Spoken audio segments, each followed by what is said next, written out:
I'd say ever since becoming involved in my employment, really. Mm-hmm.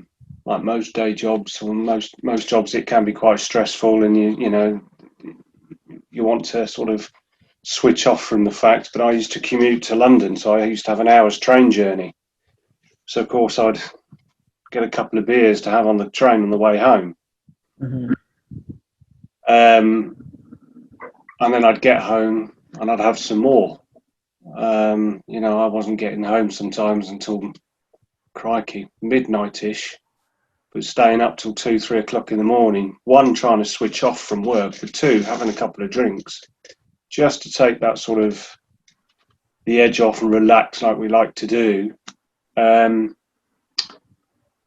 then I suppose it all just started to progress from there. That's where it really started to come on to me. And then with weekends off, because I'm a shift worker, there wasn't very many weekends off. So when those weekends came along, myself and my wife, we would party.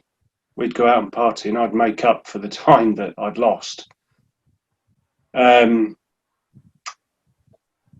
then I think I became a bit resentful towards my employer that I failed a course, which is the first course I'd ever failed in all of my working career, being in the military and the career I do now. Excuse me. And I think I was a case of I came to this employment thinking that I was, pretty good, pretty well qualified, and I got a massive knockback. So I think I became resentful and just thought, well, I'm going to get back at you. You don't care. That kind of attitude. That's the only way I can think of it. And I just started to progress and get worse and worse. My work-life balance was horrendous. Without going into too many personal details, not only did I run the home, but I also worked on shifts. So as much as I was coming home with the stress of work, I was then having the stresses of normal life, I suppose, but I was running the home with 2 children and my wife who worked long hours, that I never got to switch off. So in the end, I would drink to make myself go to sleep. And that's where it all stemmed from, is just having that alcohol, just to switch off, just to stop the tumble dryer of the mind,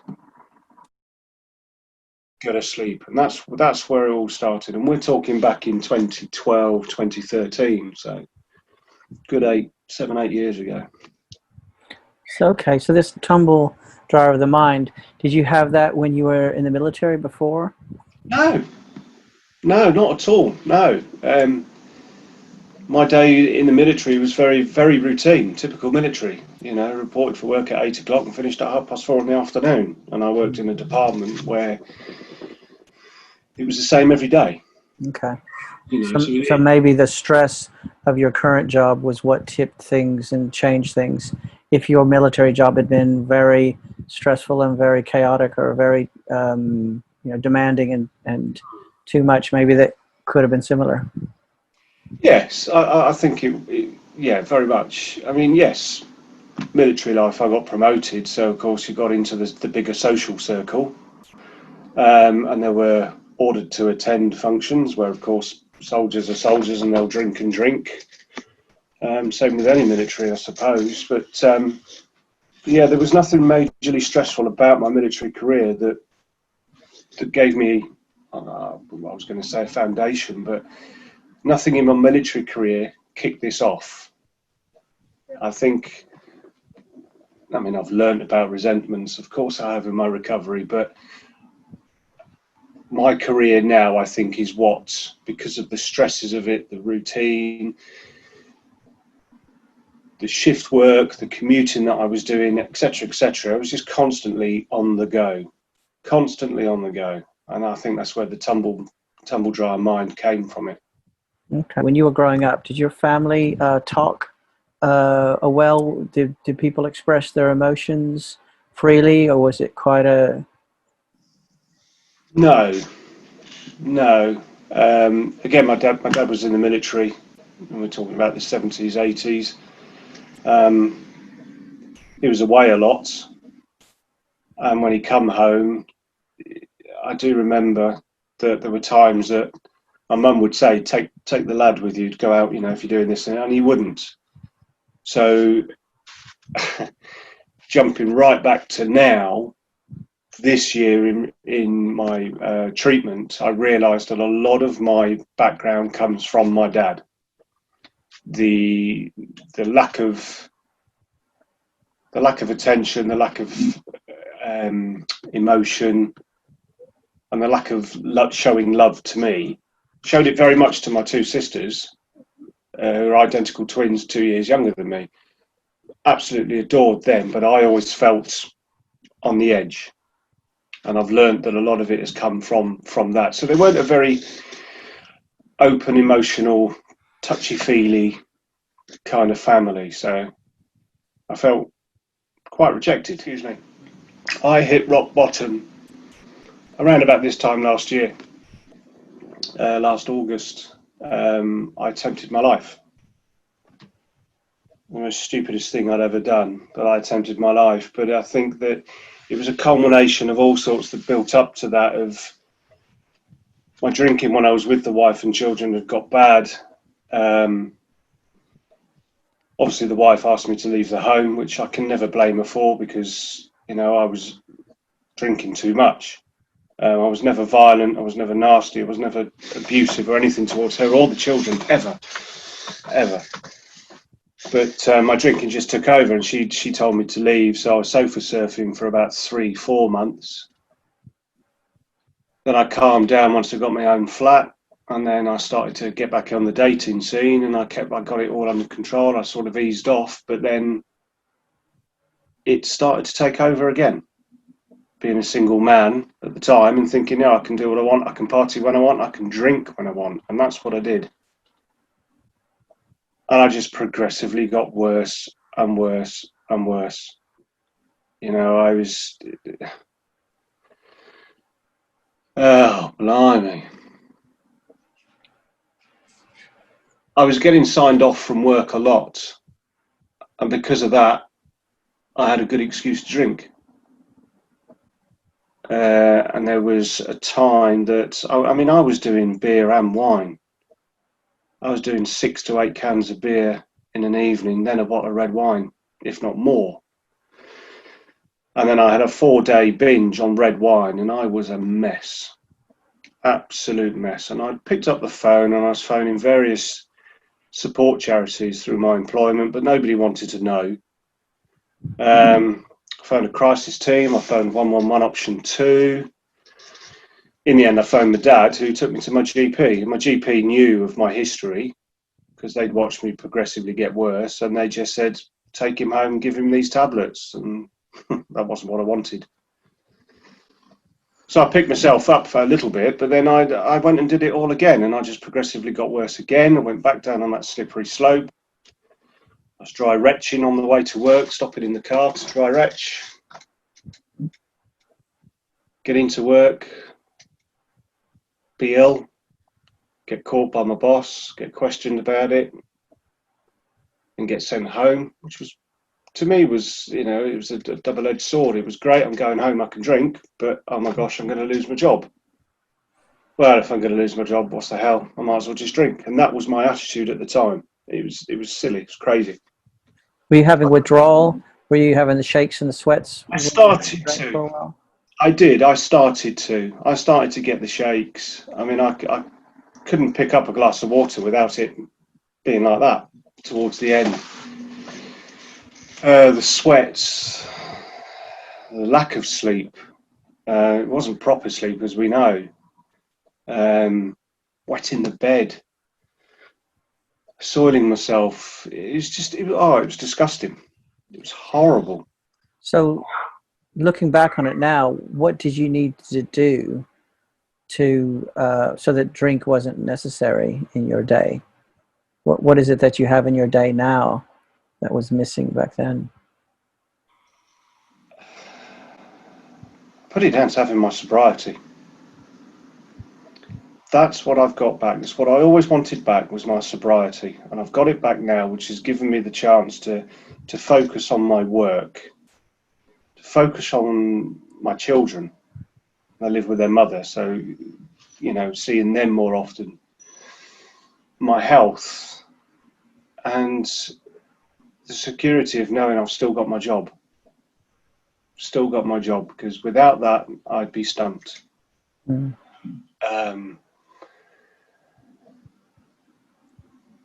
Yeah, it's just being clean and sober has given me the chance to realise that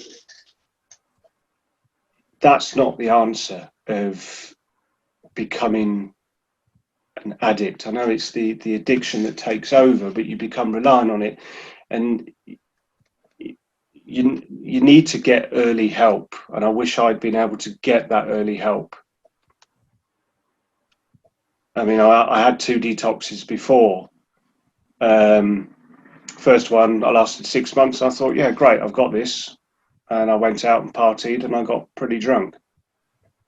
The second time, I was doing it just to try and save my marriage.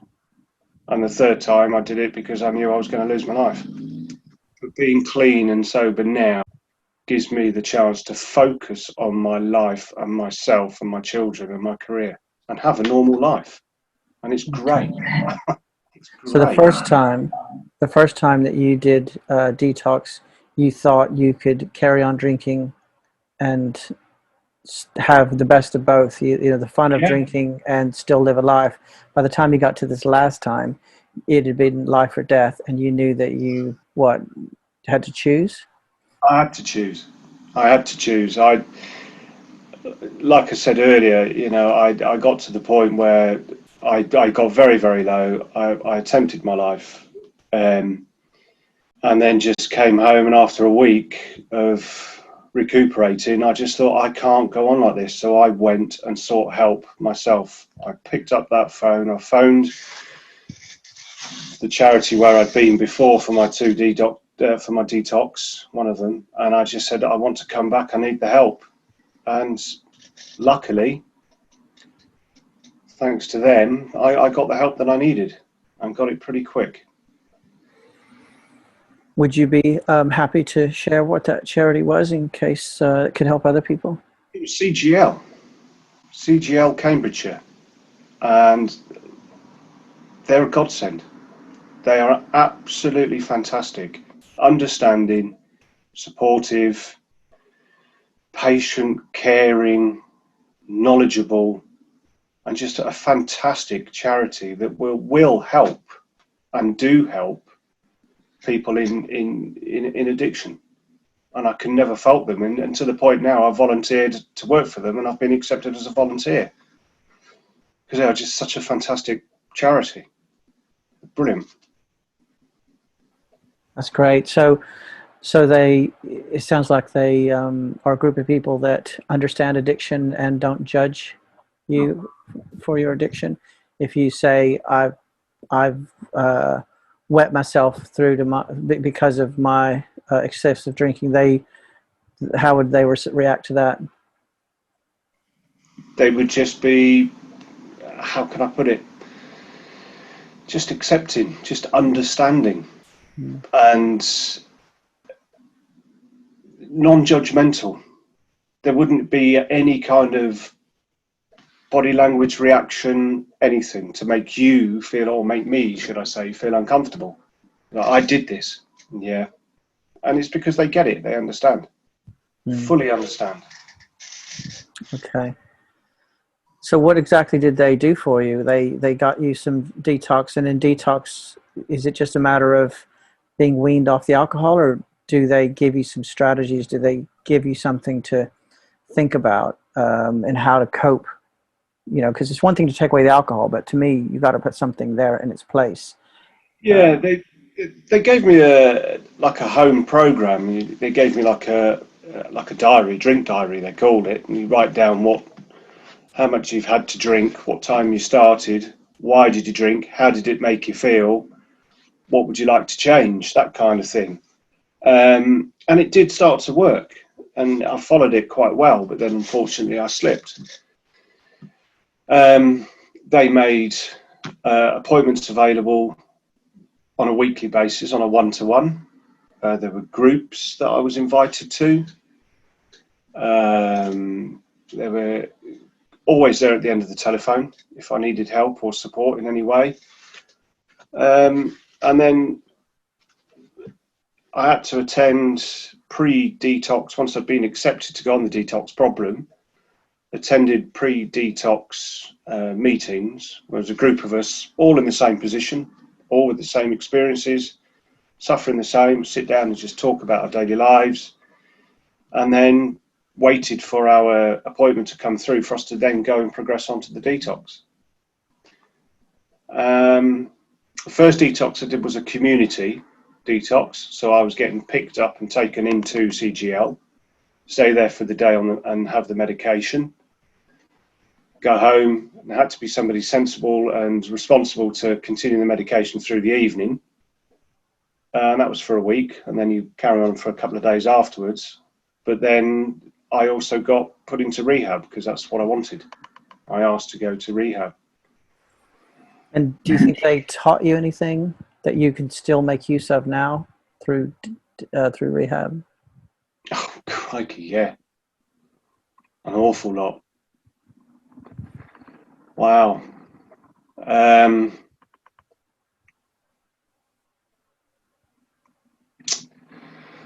Daily reflections, looking at yourself,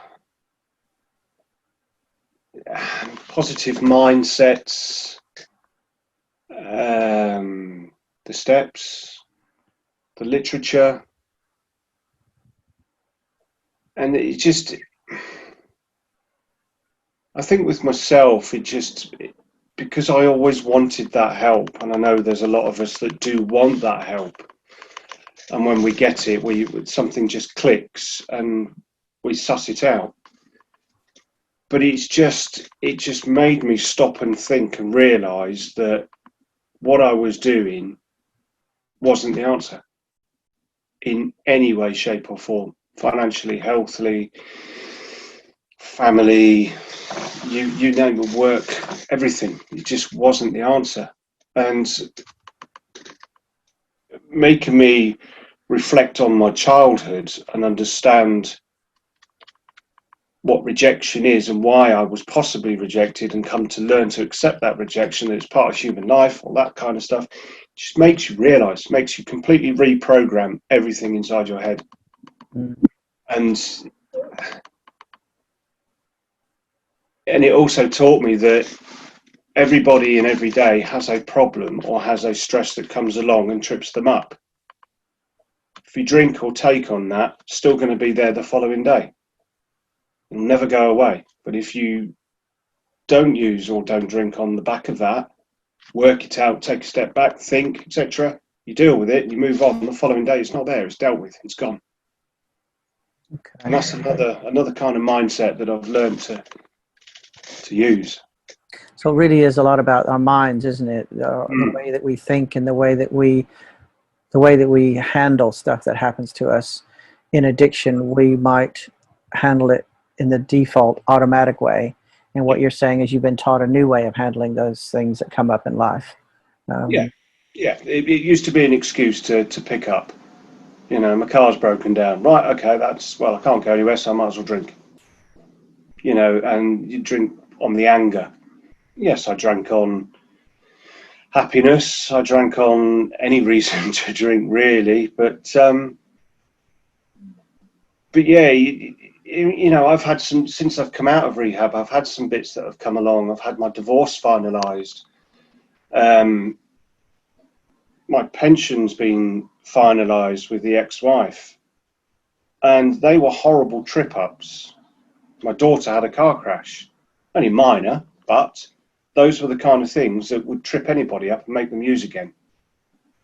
And I faced it head on. I dealt with it.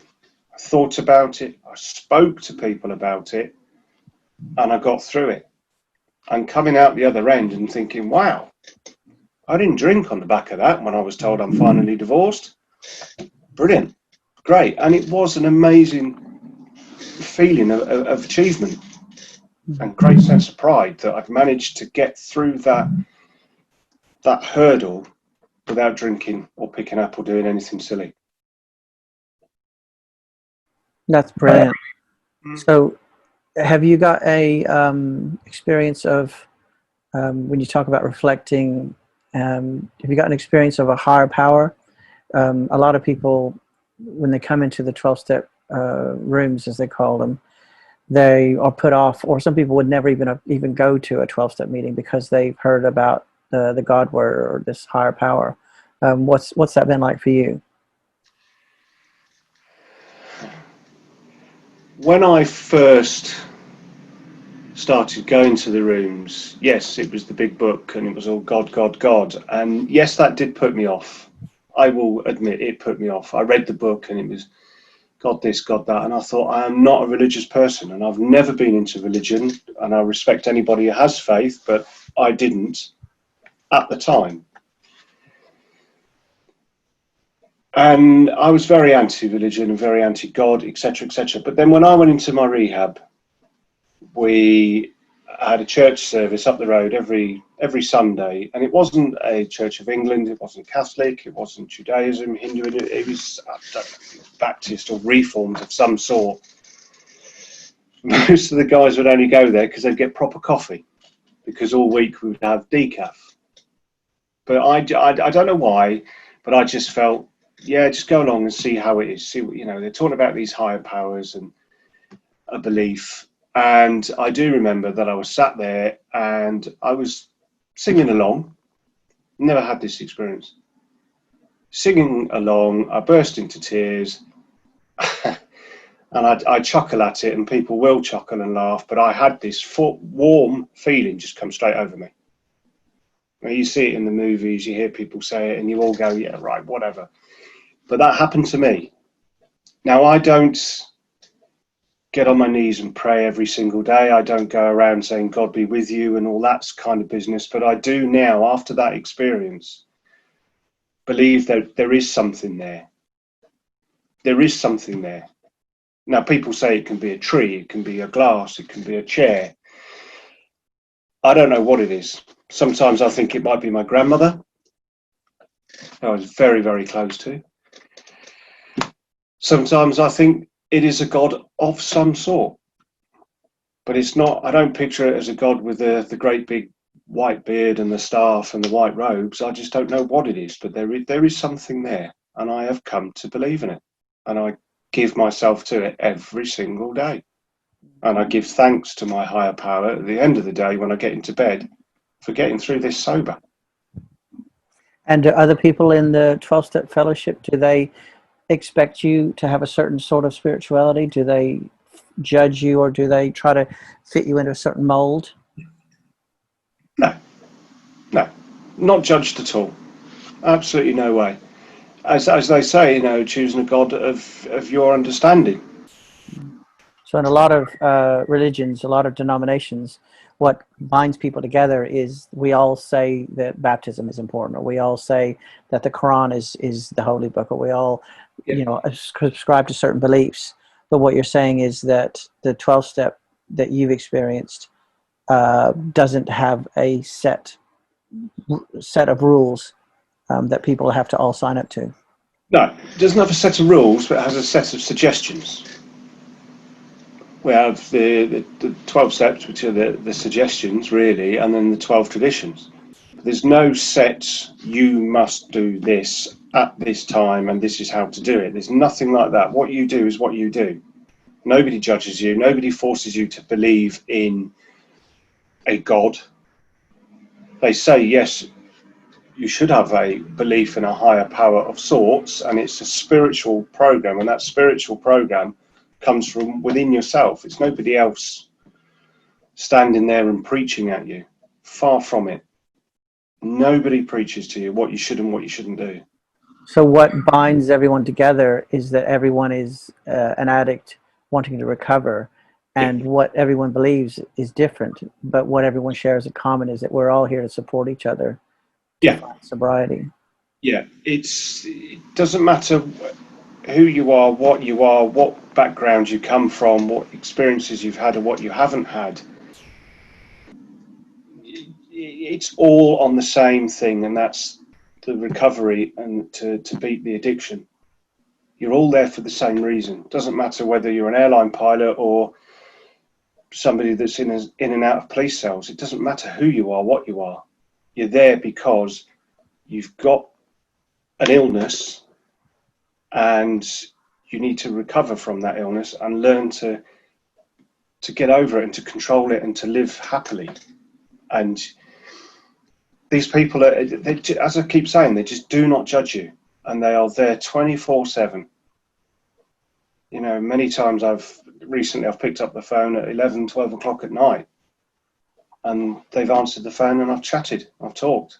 So now you're talking about the 12-step recovery. So you've had two sources of support. You've had CGL, and then you've had 12-step recovery. Is that right?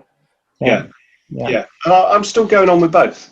I get, at the moment, because of obviously the pandemic situation, I get a phone call every 2 weeks from CGL. I've got direct access to all their websites. They have 2 meetings a week as well, on a Wednesday and a Friday, which I can attend, but unfortunately due to work I sometimes can't get there. So that's always there. And then the 12 steps, as in visiting the rooms, I can go as many times as I want a week because it's all on Zoom. And yes, I was worried, and this goes to show how good the people are in the rooms, and we're all there for the same reason, is because I don't have my driving license at the moment, and I was worried that the Zoom meetings were going to stop, we were going to go back to face-to-face meetings, I wouldn't be able to get there. But I had loads of people offering, we will come via you, pick you up and take you home. Now, I've never met these people. I don't know who they are. But that's the fellowship, that's the kindness of it, because we're all there for the same reason. Somebody somewhere had lost their license, maybe because of drinking, and someone who had been in the group longer than them gave them a lift. So when it came time for them to do the same for someone else, it only seemed natural to offer the same help that had been offered to them. Yeah, very much. Yeah. It might sound quite corny, but it's like having another family. It really is. And yeah, it's difficult to go along the first 2 or 3 times because you think, gosh, I'm going to be judged and everything. But everybody's done the same. Everybody's walked in and had those feelings. Can you remember when you first found yourself in detox or rehab? Can you tell us what it felt like or what you were thinking? Well, my first detox was medicated at home, so that I don't really count that in a sense. But what I focus on is my recent rehab in the early part of this year. And when I got there, I burst into tears, and I thought, what the hell am I doing here? What have I got myself into? And of course, I was seeing all sorts of different people walking around in the centre, which I got on with very well in the end. We all, you know, as you do, you get to learn each other and know each other, and you get on very well. You're living with each other 24/7. But I just couldn't believe how I'd got myself into this position. But I was glad to be there because I knew I was going to get the help that I've been looking for a long time. And I knew that I was safe. There was somebody going to be there 24/7. I had a good, clean, warm room to sleep in. I had hot showers. I had food 3 times a day. I had a routine back again. And it gave me structure back in my life that I had lost. And I was, as I say, at first I was there, I was absolutely bricking it. I was very confused and thinking, what have I done? But then as time went on, you know, I progressed and started to learn, and I was very glad to be there. Very, very glad. Wow. So can I ask, and don't feel you have to answer this if you don't want to, but is your situation with your license, is that linked to drinking? Yeah, it wasn't for criminal reasons or anything like that. It was, I had to go for a medical assessment at work, and I'd been sort of letting them know that I had a bit of a problem. But the work doctor turned around and says, oh, by the law, you should be notifying this and notifying DVLA of your situation. So I was forced into a corner. Yes, like most people, we probably would have tried to ignore it. I'm not going to lie, many people do. But because of my employment, I had to, and obviously it was taken off me, which is, at first, it was okay. I thought, hey ho, I can cope. No, not anymore. It now really is taking a toll. So what, not having your license is very difficult for your career and for your It's life? for my work, my life. You know, where I live, it's very rural, so there's not a very good public transport system. So everybody here relies on their own personal car.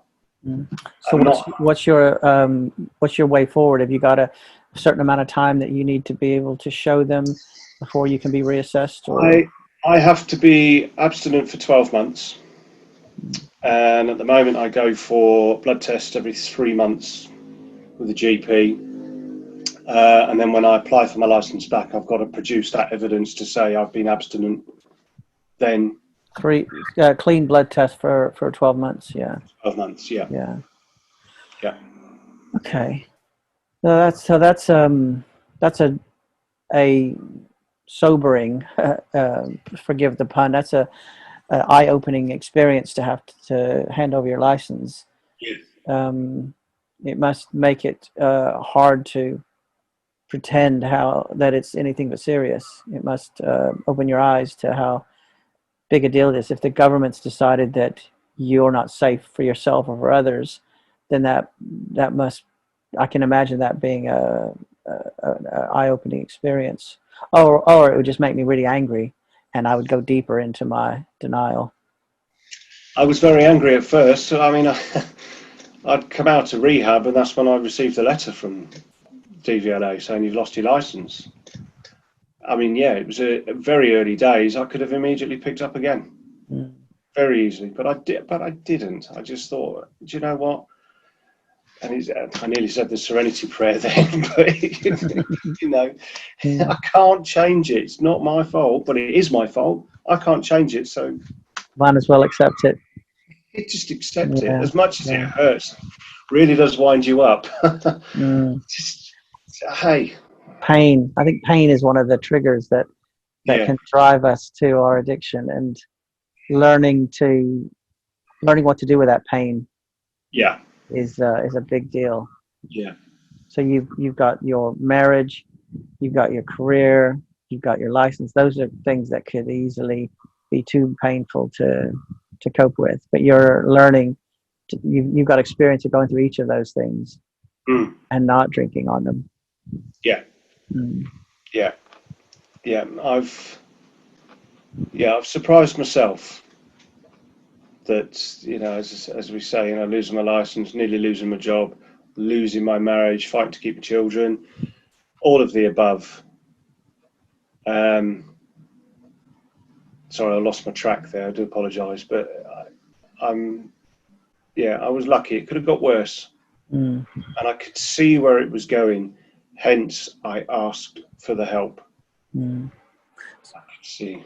So you tried to kill yourself at its worst. Do you remember having something in you that wanted to hold on, something in you that wanted to live, maybe afterward, or, you know, once you reflected back on it?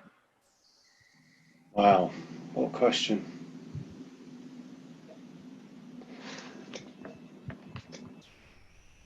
Do you know, I can't really give you a definitive answer on that, whether I had something there to hold on to or not, because at the time I was so angry and so hurt that, like a lot of us, you know, if we're hurting, we want to make someone else hurt when we're in the throes of addiction, and that's what I did. And I'm very open about it because I don't want to see anybody else go through that. But it was horrible, and it was the biggest. I keep saying it's the most stupidest thing I'd ever did. It was really, really stupid, very selfish. You know, I could have turned everything off, but everybody else still has to carry on and live with the pain, so to speak. And it wasn't nice. But you had no way of coping with pain. You had alcohol to cope with pain, which was causing more pain. Yeah. I'm guessing, to a certain degree, it would numb it, but then it would cause a whole bunch of other pain on top. And so maybe you were a bit backed up in a corner and Yeah. thought, right, well, I'll just the only way to get out of this pain is to stop everything. Yeah. Whereas now you've got some tools, you've got some connections, you've got some friends, dare I say, that you can turn to, and so you don't have to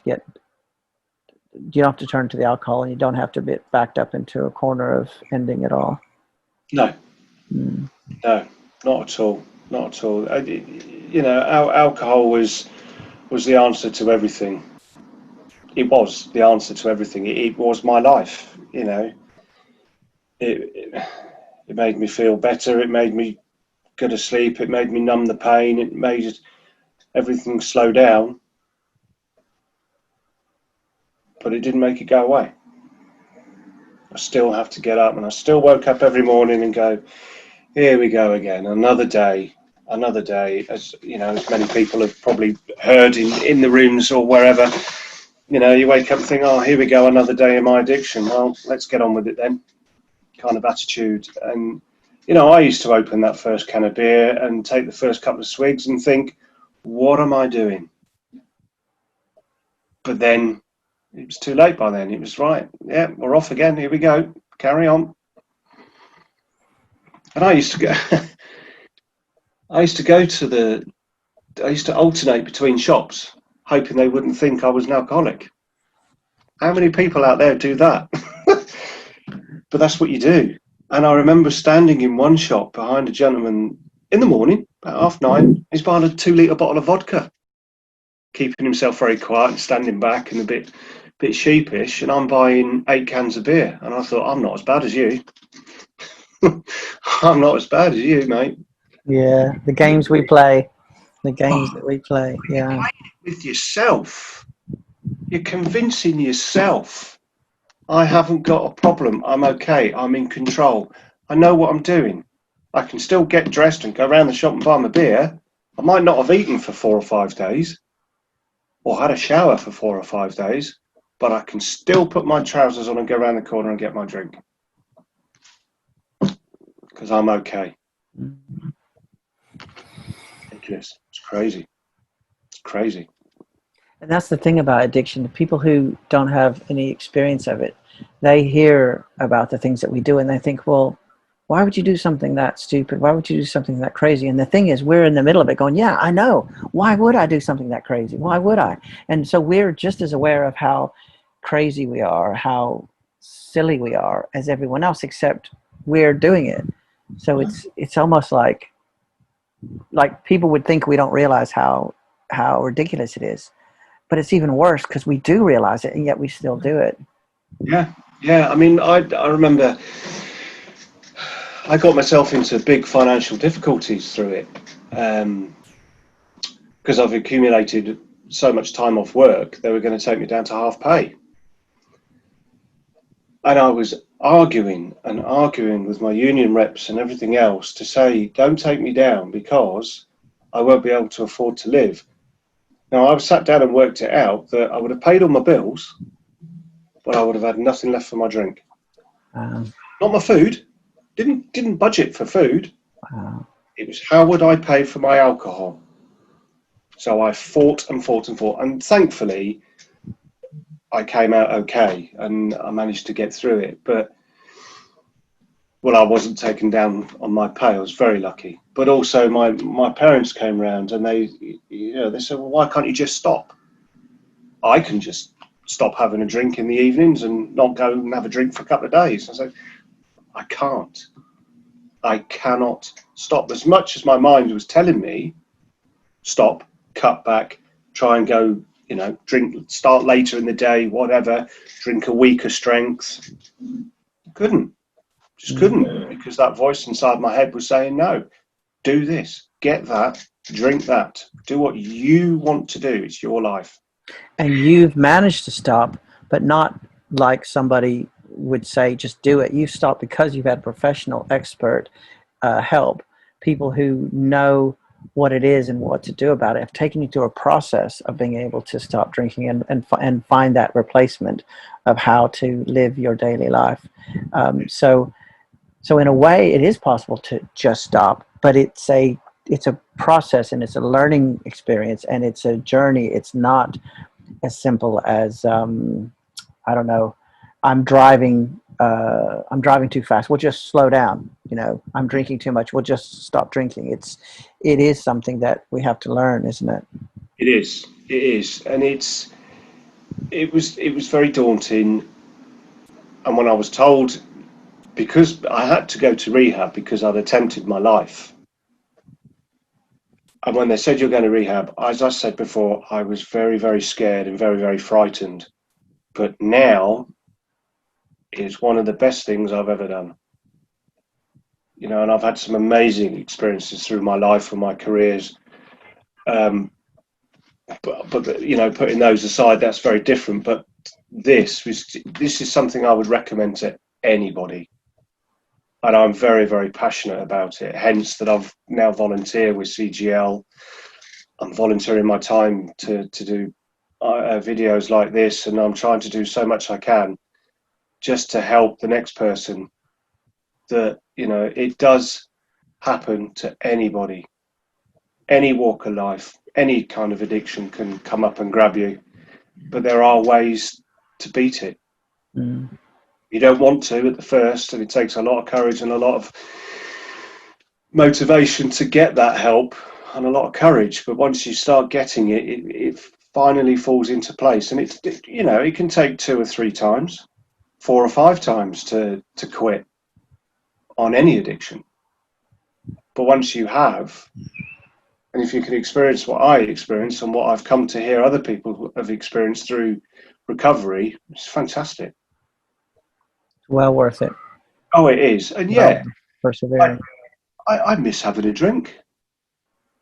You know, I really do. But I know I don't need it. And I know that if I did have a drink, would it stop? And I am scared of picking up that one drink because I don't know where it will lead me. So I won't pick it up. And that's the lesson you learned between the first rehab, the first detox, and now. Yeah. Is not to go there, not to risk it, Yeah. not to take that chance. Yeah. Yeah. Yeah. So what, have you had any experiences where you talk about your parents saying just stop? Have you had any other experiences of kind of like stigma where people, regular members of the public will judge you, or regular members of the public don't see things the way that you learn to see things?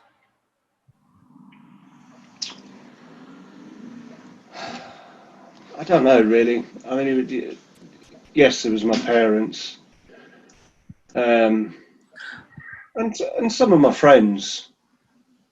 I mean, I lost friends through it because they thought I was, you know, becoming that dirty, smelly. And I know I was. My hygiene was going down. So rather than that be that you're a smelly, dirty person, that's who you were, and somehow that's your identity. It's just that was a manifestation. That was the symptoms of where you're at in your addiction. Yeah, because, you know, as I say, my life became unmanageable. And now you're not smelly anymore. So we can wonder whether we see somebody who is really in a bad way, who's very smelly, that's just where they're at now. That's not the sum total of all that they can be. Also, when I was still able to function and go to work, you know, I'd be able to get up and have a shower, have a shave, dress smartly, go into work and present myself. And then as I got further down the line and I started to become more open about it, you know, I'd say, especially after I went back after my rehab, I said, yeah, I was an alcoholic, but I am an alcoholic. And I was coming to work over there, and they looked at me and, no, really? You couldn't have been. I said, yeah, I hid it. And that's the thing, we hide it so well at the start until it starts taking over, and then you just go downhill. And it took me a lot of courage to start to admit it to people because of that stigma, because they think that you're a waster, you're smelly, you're dirty, a park bench person, in that, you know, drinking out a paper bag and a dirty raincoat, that kind of image. When it's not. It can be anybody. You know, you can stand in the queue tomorrow at Tesco's and not even realise the person in front of you is an alcoholic, drug addict, gambling addict, whatever. You just don't know. Yeah. So I want to make sure we have time to talk a bit about the things you want to say to your colleagues. So now this is a bit that I'm not going to publish, but if you now see yourself talking to colleagues in your workplace, so they all know now this is a separate section, and it's going to go to a separate. It's not going to be up online for anybody to find. But if you're now talking to fellow members of the police force, I think some of the really good things that you should tell them are that you were managing, you know, that you were functioning for a period of time. I think you should tell them that it got to a point that you, to me, it's very powerful that you're willing to share that you attempted to take your life. And then that some of this misunderstanding, some of this, what you just said about how people see, you know, how people stereotype you and think, oh, well, if you're an alcoholic, that must mean you're this, that, and the other. And then, you know, how getting help, you know. Yeah. Would you be willing to kind of talk through some of that, specifically addressing your colleagues? You know, imagine other people in the police force. What would you want to say to them, and how would you present it for those guys? This job is stressful. It is very stressful, and we take things home with us. We carry things home with us in our minds, and there aren't always those people at home that get it when we start talking. So we think, do you know what, I'll just have a drink. I've had a really bad day. I've attended a bad RTC, a bad sexual offence, bad domestic things involving children, whatever the case may be. And yeah, the most common thing to do is to pick up an alcoholic drink, and it's the most sociable, acceptable thing. Now, I'm not one saying do not drink. Drink, party, be happy, enjoy yourself. It's part of life. But it can slowly catch up on you.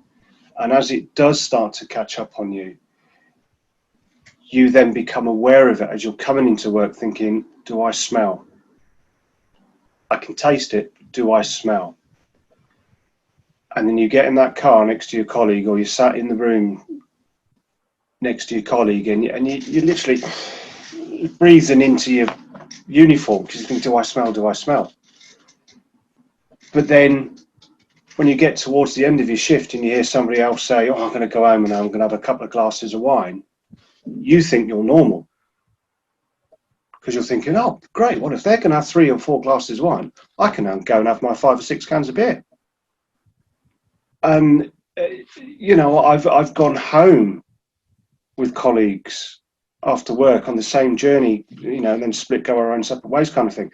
And gone past 24-hour Tesco's, and that other person stopped off and bought a very large bottle of scotch. And I'm a very large bottle of scotch. And I'm walking out with a box of 18 Stella. And I'm thinking, well, I'm normal. He's got a bottle of scotch. He didn't do that in one night, but, you know, I did a fair amount of cans in one night. And you just think you're normal. But what you're trying to do is just switch off and numb that work. And that's not the answer. It really isn't. I can't give an answer. But it's not the answer just to use the alcohol.